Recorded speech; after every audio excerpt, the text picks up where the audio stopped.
Boston bombing killed a bunch of people, 2 people, injured a bunch of people, and it's being politicized. Immediately following the event, there are some people saying, "Oh, it's a white supremacist, blah blah blah blah blah." Then there's some people who say, "No, it's a dark-skinned Muslim, blah blah blah blah blah." Right? And there are people who are saying, "Don't politicize a tragedy. Tragedy happens. It's crass and crude to politicize a tragedy." I don't know. I don't know about that. And perhaps when an event occurs, it causes people to react emotionally. They don't keep their heads cool. So maybe that's a good reason not to politicize a tragedy. But, it's not practical advice. When something big happens, people are going to be drawing inferences. They're going to be making connections. They're going to be wondering, why did this happen? In order to get into why did this happen, you're going to have to deal with things like economics, politics, and a lot of stuff that the governments and states are doing.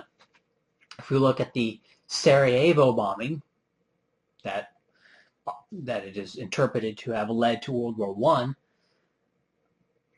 you politicize that. Why were they doing that? Why was the Archduke of Austria-Hungary bombed? Why was he killed? Well, because Austria-Hungary was occupying parts of Serbia. And the Serbian nationalists did not like that. They wanted that territory back. They wanted Austria-Hungary to be smacked in the mouth. That's why it happened. Right? And or we can look at, say, the Irish Republican Army, having all these partisan attacks against the British. Why were they doing that? Well, because the British were occupying Irish territory. Okay, we can look at the Native Americans. When the Native Americans attacked a bunch of Europeans coming in, it looks like the audio is desyncing already. When they attacked a bunch of Europeans coming in,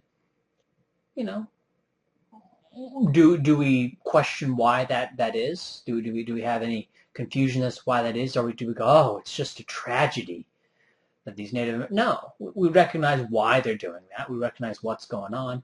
Basically, you have a foreign power trying to occupy another power, right? You look throughout World War II, many other wars where you have one country occupying another country, you get all sorts of partisan attacks, and that's really what this is. Whether or not this was a Muslim doing this, whether or not it was a hard right group in the U.S., apparently, looking at the news, the guy's actually a registered Democrat, so it's probably a hard left person doing it, and of course, and it's weird that people imagine that hard left partisan kinds of people don't exist. Well, they do, as much as hard right, quote unquote, terrorists. Well, I would say this, you would call this terrorism. I mean, what?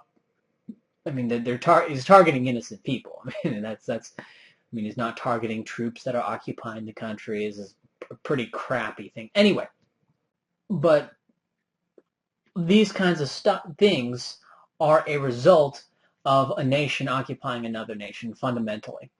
And that seems odd in the United States. And people in the United States are going, why is this going on? Why is this going on? Well, what's happening in the United States is that you have multiple nations within the United States, within this empire. And you have these multiple nations, and these multiple nations are in conflict with each other. And the more conflict they're in with each other, the more things like this you're going to have.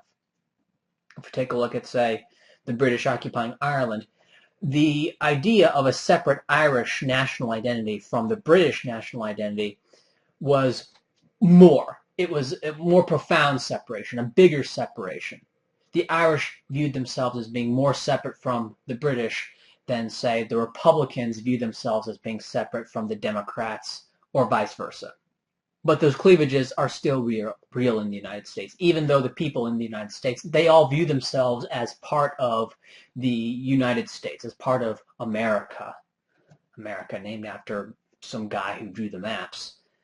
Whereas in Britain and Ireland, it was more common coin that Irish were a separate nation, Irish were a separate people, and that the British were occupying them against their will. Whereas in the United States, you do have profoundly different nations, profoundly different ideological groups, and they're not only are they different ideological groups, they tend to exist in the same places, they tend to have the same kind of customs, they have differences along religion, like Republicans tend to have different religious views, right? It's basically a whole gamut of traits that are basically two separate nations, as separate, if not more separate, than the British from the Irish. But the difference between the British and Irish separation, right, British and Irish separation, and the Republican-Democrat separation in the United States is that both Republicans and Democrats don't see themselves as separate nations when they really are. All right. And that is why there aren't as many terrorist attacks. There's not as much violence between Republicans and Democrats as there were between the IRA and the British. But fundamentally, Republicans and Democrats are separate nations. They are separate nations. And what you have is you have what I've called for a long time the Americult as kind of a lid on the violence. Because when Britain was occupying Ireland, there wasn't really much of a lid.